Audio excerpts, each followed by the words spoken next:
In this place I will print an article which I wrote for the New York Herald the night we arrived.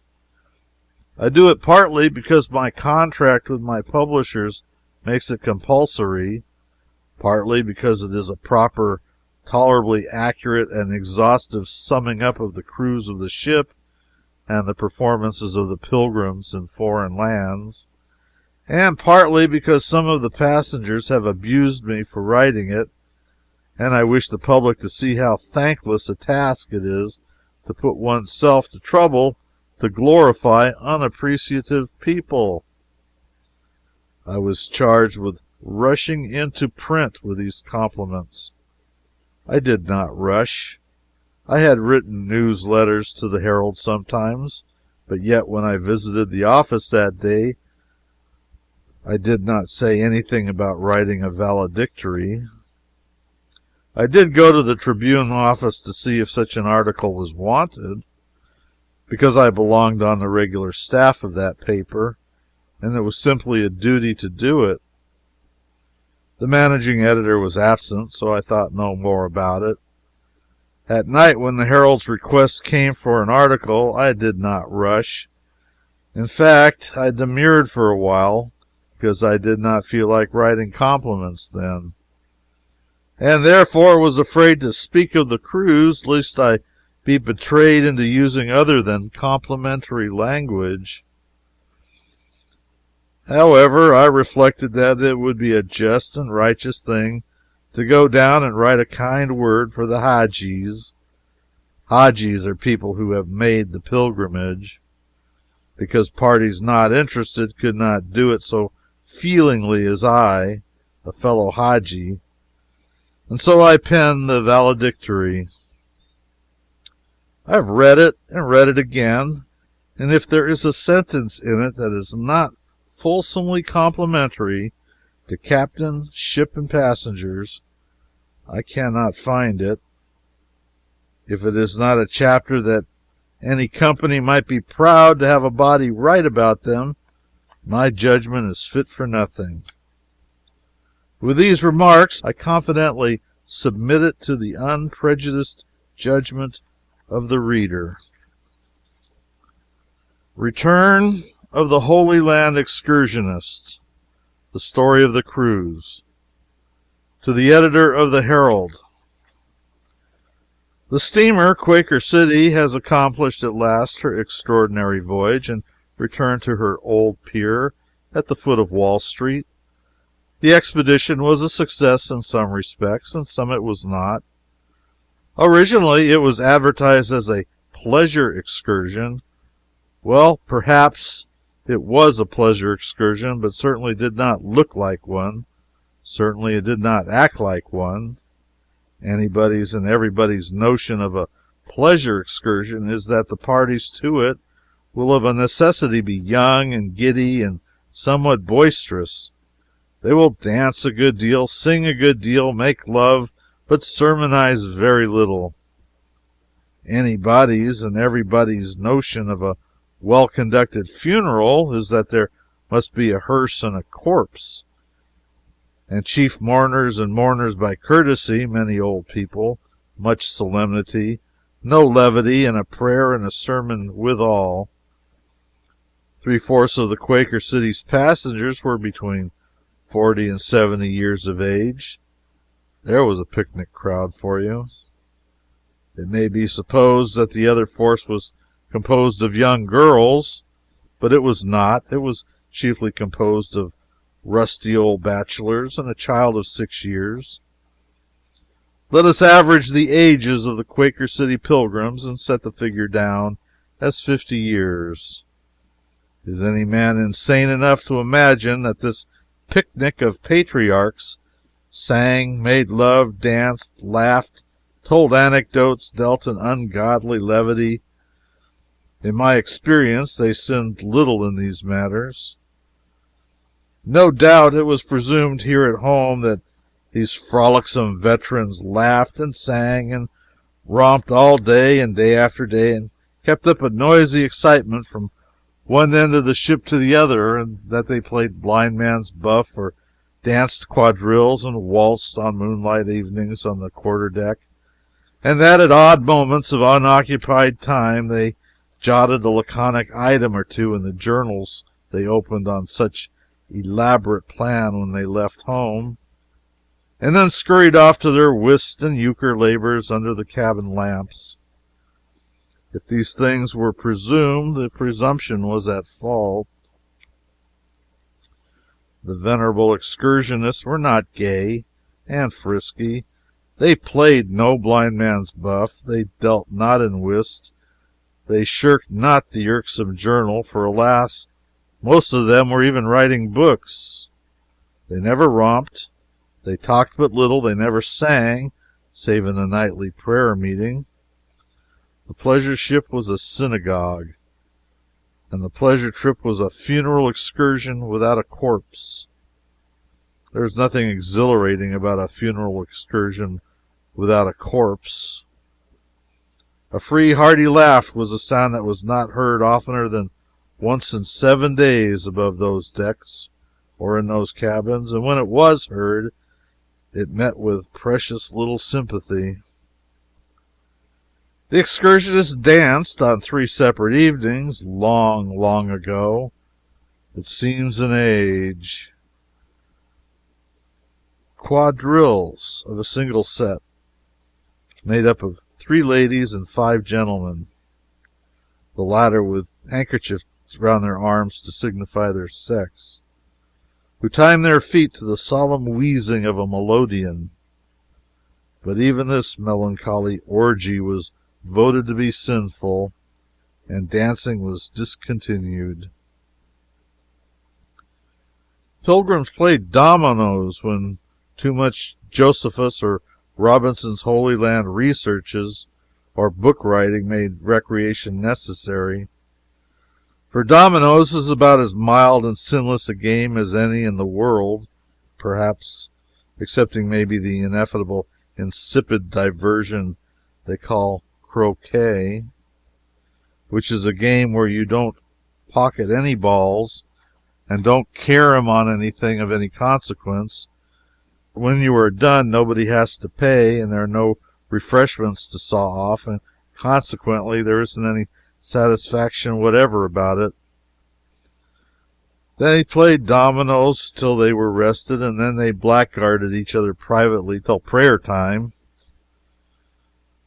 When they were not seasick, they were uncommonly prompt when the dinner gong sounded.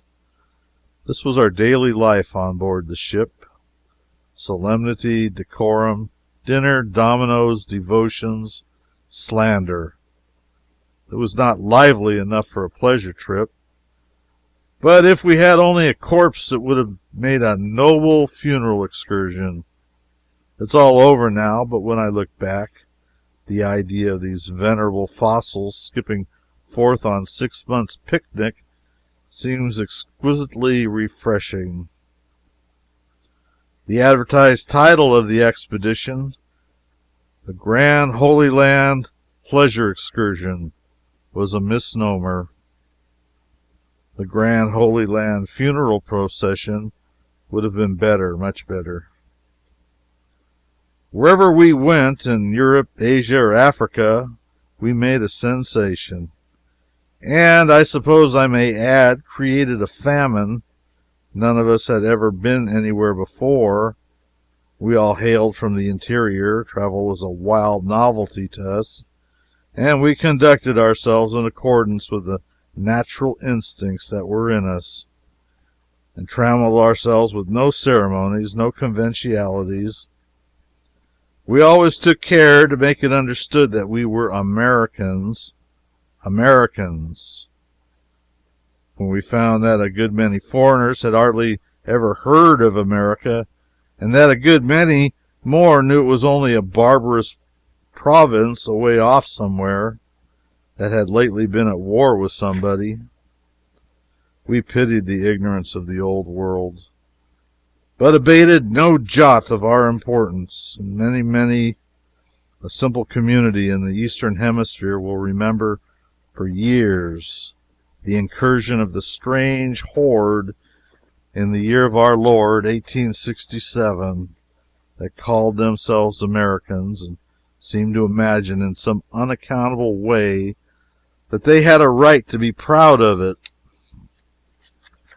We generally created a famine, partly because the coffee on the Quaker City was unendurable, and sometimes the more substantial fare was not strictly first class, and partly because one naturally tires of sitting long at the same board and eating from the same dishes. Now, the people of these foreign countries are very, very ignorant. They looked curiously at the costumes we had brought from the wilds of America. They observed that we talked loudly at tables sometimes. They noticed that we looked out for expenses and got what we conveniently could out of a franc, and wondered where in the mischief we came from. In Paris, they just simply opened their eyes and stared when we spoke to them in French. We never did succeed in making those idiots understand their own language. One of our passengers said to a shopkeeper, in reference to a proposed return to buy a pair of gloves, "A long restray tranquille, maybe we come Monday." And would you believe it? That shopkeeper, a born Frenchman, had to ask what it was that had been said. Sometimes it seems to me somehow that there must be a difference between Parisian French and Quaker City French. Now, people stared at us everywhere, and we stared at them. We generally made them feel rather small, too, before we got done with them, because we bore down on them with America's greatness until we crushed them. And yet we took it kindly to the manners and customs, especially to the fashions of the various people we visited. When we left the Azores, we wore awful capotes and used fine-tooth combs successfully. When we came back from Tangier in Africa, we were topped with fezzes of the bloodiest hue, hung with tassels like an Indian scalp lock. In France and Spain, we attracted some attention in these costumes. In Italy, they naturally took us for distempered Garibaldians and set a gunboat to look for anything significant in our changes of uniform. We made Rome howl. We could have made any place howl when we had all our clothes on, but we got no fresh raiment in Greece. They had but little there of any kind. But at Constantinople, how we turned out! Turbans, scimitar, fezzes, horse pistols, tunics, sashes, baggy trousers, yellow slippers. Oh, we were gorgeous. The illustrious dogs of Constantinople barked their under jaws off, and even then failed to do us justice. They were all dead by this time. They could not go through such a run of business as we gave them and survive. And then we went to see the Emperor of Russia. We just called on him as comfortably as if we had known him a century or so. And we had finished our visit. We variegated ourselves with selections from Russian costumes and sailed away again, more picturesque than ever. In Smyrna, we picked up camel hair shawls and other dressy things from Persia. But in Palestine, our splendid career ended. They didn't wear any clothes there to speak of. We were satisfied and stopped. We made no experiments. We did not try their costume. But we astonished the natives of that country. We astonished them with such eccentricities of dress as we could muster. We prowled through the Holy Land from Caesarea Philippi to Jerusalem and the Dead Sea in a weird procession of pilgrims gotten up regardless of expense, solemn, gorgeous, green spectacled, drowsing under blue umbrellas, astride of a sorrier lot of horses, camels, and asses than those that came out of Noah's Ark. After 11 months of seasickness and short rations. If ever those children of Israel in Palestine forget when Gideon's band went through there from America, they ought to be cursed once more and finished. It was the rarest spectacle that ever astounded mortal eyes, perhaps. Well, we were at home in Palestine. It was easy to see that that was the grand feature of the expedition. We had cared nothing much about Europe. We galloped through the Louvre, the Pitti, the Uffizi, the Vatican, and all the galleries, and through the pictured and frescoed churches of Venice, Naples, and the cathedrals of Spain. Some of us said that certain of the great works of the old masters were glorious creations of genius. We found it out in the guidebook, though we got hold of the wrong pictures sometime. And the others said that they were disgraceful old daubs. We examined modern and ancient statuary with a critical eye in Florence, Rome, or wherever we found it, and praised it if we saw fit, and if we didn't, we said we preferred the wooden Indians in front of the cigar stores of America. But the Holy Land brought out all our enthusiasm. We fell into raptures by the barren shores of Galilee. We pondered at Tabor and at Nazareth. We exploded into poetry over the questionable loveliness of Esdraelon. We meditated at Jezreel and Samaria over the missionary zeal of Jehu. We rioted, fairly rioted, among the holy places of Jerusalem.